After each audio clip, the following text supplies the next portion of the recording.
தமிழக அமைச்சர்கள் கூட்டாக செய்தியாளர்களுக்கு கிட்டத்தட்ட 40 டவர்கள் கீழே விழுந்து அதனைத் தொடர்ந்து பார்க்கலாம். அந்த டவர் வழியாக தான் மின்சாரம் வர வேண்டும். அதனால் சிறிது பணியிலே கொஞ்சம் தொய்வு ஏற்பட்டு விட்டது. இருந்தாலும் கூட மாண்புமிகு அம்மாவுடைய அரசு மக்களுக்கு எந்த சிரமமும் இல்லாமல் இருக்க வேண்டும் என்பதற்காக பல்வேறு வழிகளிலே நேற்று தினத்திலிருந்து கிட்டத்தட்ட 60% கொடுத்திருக்கின்றோம். இன்று இரவுக்குள் முழுமையாக சென்னை மாநகரில் முழுமையாக கொடுக்கப்படும் என்பதை தெரிவித்துக் கொள்கின்றோம். கிட்டத்தட்ட முதல் நாள் பார்க்கின்ற போது 3000 மின்கம்பங்கள் என்று சொன்னார்கள். இப்பொழுது மாவட்ட ஆட்சியிலிருந்து பெறப்பட்ட தகவல் கூட 15,000 மின்கம்பங்கள் சேதாரம் அடைந்திருக்கின்றன. சென்னை மாநகரை பொறுத்தவரை இந்த இரவுக்குள் வந்துவிடும். புறநகர் பகுதியை பொறுத்தவரை இவ்வளவு மின்கம்பங்கள் விழுந்திருக்கின்ற காரணத்தினால் அந்த மின்கம்பங்களை ரெஸ்டோர் செய்கின்ற காலம் சிறிது ஆகின்ற காரணத்தினால் 2 தினங்கள் ஆகலாம் என்று எதிர்பார்க்க 2-3 தினங்கள் மின்சாரம் வருவதற்கு காலதாமதமாகும் என்று தெரிவித்துக் கொள்கின்றேன். இதை பொறுத்தவரை மின்சார வாரியம் 24 மணி நேரமும் வெளி மாவட்டங்களிலிருந்து கிட்டத்தட்ட ஒரு 3000 பேர், இங்கே இருக்கின்ற ஒரு 6000 பேர் என்று 9000 பேர் இங்கே பணியாற்றி கொண்டிருக்கின்றார்கள். அதே போல அலுவலர்களும் வேறு மாவட்டத்திலிருந்து அனைத்து அலுவலர்களும் இங்கே வரவழைத்து அவங்களும் அந்த பணியிலே முடுக்கிவிட்டுப்பட்டிருக்கிறார்கள். மாண்புமிகு முதல்வர் அவர்கள் கூட காலையிலே அந்த கூட்டத்தை நடத்தி அதை வேகப்படுத்த வேண்டும் என்று எங்களுக்கெல்லாம் உத்தரவிட்டிருக்கின்றார்கள். அந்த வகையில் அந்த பணிகள் வேகமாக நடைபெற்று கொண்டிருக்கின்றது. சென்னை மாநகரை பொறுத்தவரை எங்கே மின்சாரம் இல்லையோ அந்த பகுதியை உடனடியாக இப்பொழுது நாங்கள் ஆய்வுக் கூட்டம் நடத்தியிருக்கின்றோம்.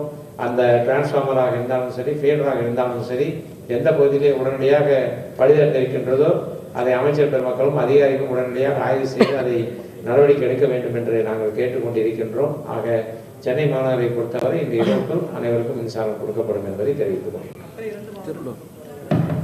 ஏற்கனவே சொன்ன மாதிரி இந்த ஒரு 2-3 நாட்கள் நம்முடைய மாநகராட்சி சார்பில் 18,000 நம்முடைய அலுவலர்கள் இரவு பகலாக வேலை பார்த்து வருகிறார்கள். அதே போல கூடுதலாக பிற மாவட்டத்திலிருந்து 1983 பேர் இன்றைக்கு நியமிக்கப்பட்டு மொத்தம் 19,983 பேர் இன்றைக்கு வேலை பார்த்து வருகிறாங்க. இதற்கெல்லாம் கிட்டத்தட்ட 200 டிவிஷனுக்கு 15 ஜோனாக பிரித்து ஜோனல் ஆஃபீஸர் நம்ம ஒவ்வொரு பகுதிக்கும் அமைச்சர்களும் அதே போல் ஒவ்வொரு பகுதிக்கும் அந்த ஜோனலுக்கும் IAS ஆஃபீஸர் தலைமையில் குழு அமைக்கப்பட்டு இன்றைக்கு சிறப்பான முறையில் பணிகள் நடைபெற்று வருகிறது. அதை நம்முடைய செக்ரட்டரியும் அதே போல் நம்ம கமிஷனர் எல்லாம் இன்றைக்கு சிறப்பான முறையில் பணியாற்றி வருகிறார்கள். அதே போல் லாரிகள் இதுவரையில் மொத்தம் மாநகராட்சி லாரிகள் 136, வெளி மாவட்டங்கள் 129, 265 லாரிகள். அது மட்டும் இல்லாமல் ஒப்பந்ததாரர் மூலமாக எவ்வளவு லாரிகள் வேண்டாலும் இன்றைக்கு பயன்படுத்தப்பட்டு அதை நம்முடைய மின்துறை அமைச்சர் பிரித்து அந்த லாரிகள் எல்லாம் போர்க்கால அடிப்படையில் எல்லா ஜோனுக்கும் எல்லா டிவிஷனுக்கும் கொடுத்து இன்றைக்கு வேலைகள் வேகமாக நடந்து வருகிறது. அதே போல் மர அறுவை இயந்திரங்கள் இங்கே மாநகராட்சி 112, பிற மாவட்டங்கள் 183, 295 மர அறுவை இயந்திரங்கள் வேகமாக அதுக்கும் பயன்படுத்தப்படுகிறது.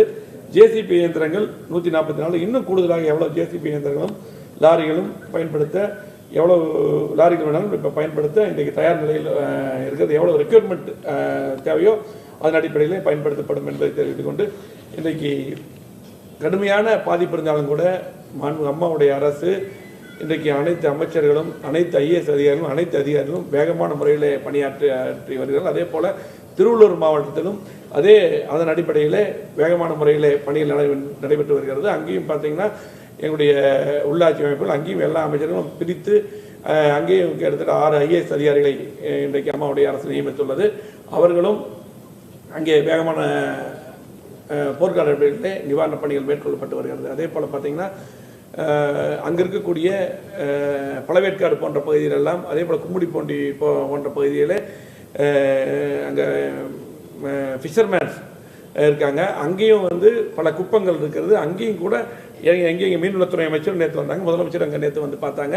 அங்கே எங்கெங்கே என்னென்ன தேவைகளோ எத்தனை படகுகள் பாதிக்கப்பட்டிருக்கிறது, முழுமையான சேதமடைந்த முழுமையாக கடலுக்குள் காணாமல் போன பார்ட்டி டேமேஜ் அப்படி எல்லாமே கணக்கெடுக்கப்பட்டு அம்மாவுடைய அரசு நம்முடைய மீன்வளத்துறை அமைச்சர் நேரடியாக வந்து பார்வையிட்டு அந்த திருவள்ளூர் மாவட்டத்திலும் எல்லாமே கணக்கெடுக்கப்பட்டு அதே போல் எந்தெந்த வீடுகள் டேமேஜாக இருக்குதோ அதுவும் திருவள்ளூர் மாவட்டத்தில் கணக்கெடுக்கப்பட்டிருக்கிறது. எல்லாமே உடனடியாக முழு அளவிலே நம்முடைய அம்மாவுடைய அரசு செயல்பட்டு வருகிறது. எல்லாமே வந்து போர்க்கால அடிப்படையிலே நிவாரணப் பணிகள் மேற்கொள்ளப்பட்டு வருகிறது. அந்த டேமேஜ் ஆனதுக்கும் யாரும் பதட்டப்பட வேண்டியதில்லை. அங்கே இருக்கக்கூடிய மக்களும் அதே போல தொலைக்காட்சியும் 130 மைல் வேகத்திலே இன்றைக்கு காட்டு வீசப்பட்டிருக்கிறது. எவ்வளவு டேமேஜ் தெரியும். ஆகவே பெரிய பெரிய எலக்ட்ரிக் பெரிய டவர் எல்லாமே செல்போன் டவர் எல்லாமே டேமேஜ் ஆகிறது. அதை வந்து வேகமான அடிப்படையில் நிவாரணப் பணிகள் மேற்கொள்ளப்பட்டு வருகிறது.